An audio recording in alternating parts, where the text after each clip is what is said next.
નમસ્તે ખેડૂત મિત્રો, ખેડૂત માહિતી કેન્દ્ર ચેનલમાં આપનું હાર્દિક સ્વાગત છે. ખેડૂત મિત્રો, આજે આપણે જોવાનું છે વરસાદ, ખેડૂતોની મોટી ચેતવણી. હાલમાં ચારે તરફ ગરમીની ભારે કહેર જોવા મળી રહી છે, ત્યારે હવામાન નિષ્ણાત પરેશ ગોસ્વામી દ્વારા ફરી એકવાર મોટી આગાહી કરવામાં આવી છે અને આગાહીના કારણે ખેડૂતોમાં ભારે ચિંતાનો માહોલ જોવા મળી રહ્યો છે. પરેશ ગોસ્વામીએ કહ્યું છે કે 2 થી 10 જુલાઈના સેશનમાં રાજ્યમાં છૂટોછવાયો વરસાદ થઈ શકે છે અને સાથે સાથે 17 થી 29 જુલાઈનું જે સેક્શન હશે તે 12 દિવસનું હશે ને આ 12 દિવસ દરમિયાન ભયંકર ધોધમાર વરસાદ પડી શકે છે અને આ વખતે 2024માં ચોમાસું લાંબુ ચાલશે, જેના કારણે ખેડૂતોનો પાક ખરાબ પણ થઈ શકે છે. હવામાન વિભાગની નવી આગાહી. ગુજરાતમાં માટે હવામાન વિભાગે નવી આગાહી જાહેર કરી છે. તે અનુસાર હાલ રાજ્યમાં હીટવેવની શક્યતા ન્યૂનતમ છે, જ્યારે આવનારા 3 દિવસ તાપમાનમાં ઘટાડો થઈ શકે છે તેમજ પવનની દિશા બદલાશે, તેથી ગરમીના પ્રમાણમાં ઘટાડો થશે. 3 દિવસ પછી તાપમાનમાં ફરી વધારો થશે તેવી આગાહી હવામાન વિભાગ દ્વારા કરવામાં આવી છે. ખેડૂતો માટે મોટી જાહેરાત. રાજ્યમાં લોકસભાની ચૂંટણી પહેલા સરકાર ખેડૂતોને રવિ પાકના લઘુત્તમ ટેકાના ભાવમાં જંગી વધારાની એક ભેટ આપી શકે છે. સૂત્રોના જણાવ્યા અનુસાર આગામી 5 વર્ષ માટે ઘઉંની એમએસપી 150 રૂપિયાથી વધારીને 175 રૂપિયા થઈ ગઈ છે. લઘુત્તમ ટેકાના ભાવમાં 3 થી 10% સુધીનો વધારો કરવામાં આવી શકે છે.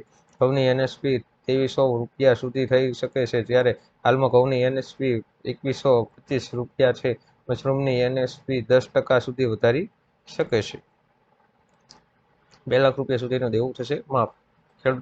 એક માહિતી અનુસાર ગુજરાતમાં કુલ 53,20,626 ખેડૂતો યાદીમાં નોંધાયા છે. તેમાંથી 37,28,639 ખેડૂતોએ 2022-23ના વર્ષ દરમિયાન 31મી જાન્યુઆરી 2023ની સ્થિતિ સુધી એટલે કે માત્ર 10 માસમાં કૃષિ માટે કુલ 98,285 કરોડની લોન લીધી છે. ભલે દરેક ખેડૂતોએ વધતા ઓછા પ્રમાણમાં ખેતી માટે લોન લીધી હશે, પરંતુ તેનો સીધો અર્થ એ થાય છે કે ગુજરાતના દરેક ખેડૂતોને માથે સરેરાશ 2,63,595 રૂપિયાનું દેવું છે. જનધન ખાતામાં આવશે 10,000.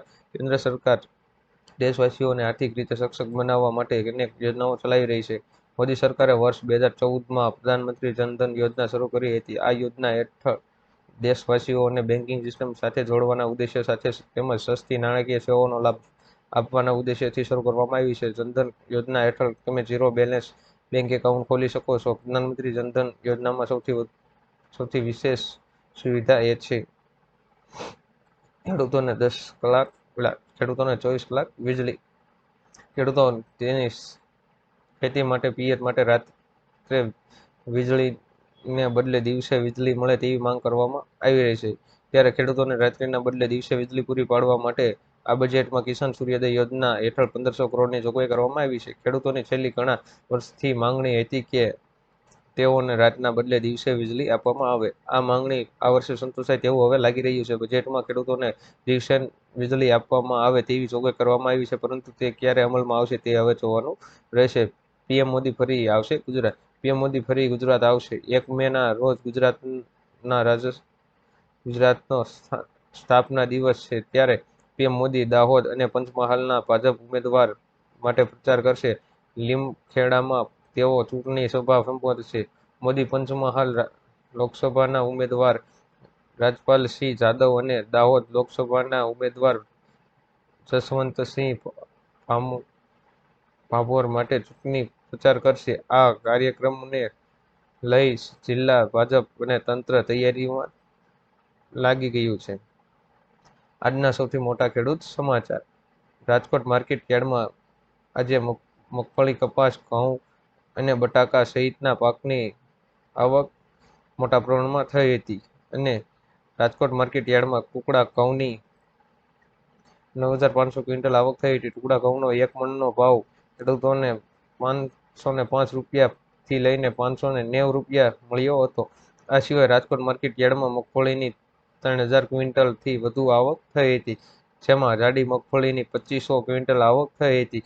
જાડી મગફળીના ખેડૂતોને 1,065થી લઈને 1,310 રૂપિયા સુધી જોવા મળ્યા હતા અને ઝીણી મગફળીના 1500 ક્વિન્ટલ આવક થઈ હતી. તેનો ભાવ એક મણનો 1030 થી લઈને 1240 રૂપિયા સુધીનો જોવા મળ્યો હતો. ખેડૂતો માટે નવી યોજના. દેશના ખેડૂતો માટે ખાસ સારા સમાચાર છે. ખેડૂતોની આવક બમણી કરવા માટે સરકાર થ્રેશિંગ મશીન પર 2,50,000 રૂપિયાની સબસિડી આપી રહી છે. કેન્દ્રએ આ માટે ઘણા પગલાં લીધા છે. આ માટે કેન્દ્રએ ખેડૂતો માટે કૃષિ યાંત્રીકરણ યોજના નામની યોજના શરૂ કરી છે. જ્યારે રાજ્યમાં લગભગ 80% ખેડૂતો નાના અને સીમાંત જમીન ધારકો છે. સ્વાભાવિક છે કે તેની આવક ઘણી ઓછી છે. આવા ખેડૂતોને મદદ કરવા માટે આ યોજના શરૂ કરવામાં આવી છે. આ યોજનામાં નાના અને સીમાંત ખેડૂતોને, મહિલા ખેડૂતોને, અનુસૂચિત જાતિ અને જનજાતિના માટે સબસિડી આપવામાં આવે છે. મકાન બનાવવા મળશે સહાય. ઘર બનાવવા માટે સરકાર તરફથી તમને 1,32,000 અથવા તો 1,20,000 રૂપિયાની સહાય. આ બંને યોજનામાંથી તમને કઈ યોજના લાગુ પડશે તે આપણે વાત કરીએ. તમને પ્રધાનમંત્રી યોજના નંબર 1 એટલે કે પંડિત દીનદયાળ ઉપાધ્યાય આવાસ યોજના 2023 એ તમને લાગુ પડશે, જેમાં તમને 1,20,000 રૂપિયાની સહાય આપવામાં આવે છે. તેમાં પહેલો હપ્તો 60,000નો, બીજો હપ્તો 40,000નો અને ત્રીજો હપ્તો 20,000 રૂપિયાનો આપવામાં આવે છે. તેમાં તમારે એક ઓનલાઈન અથવા તો ઓફલાઈન ફોર્મ ભરી સબમિટ કરવાનું રહે છે. 1 થી 2 મહિનામાં તમે કરેલ અરજી પાસ થઈ જશે. તેમજ જે એકાઉન્ટ નંબર આપ્યો છે તેમાં હપ્તા મળવાનું શરૂ થઈ જશે. ખેડૂત મિત્રો, અવનવા વિડીયો જોવા માટે અમારી ચેનલ ખેડૂત માહિતી કેન્દ્ર ચેનલને સબસ્ક્રાઇબ કરો, શેર કરો અને લાઈક કરો કે આપ સુધી અમારા અવનવા વિડીયો પહોંચતા રહે.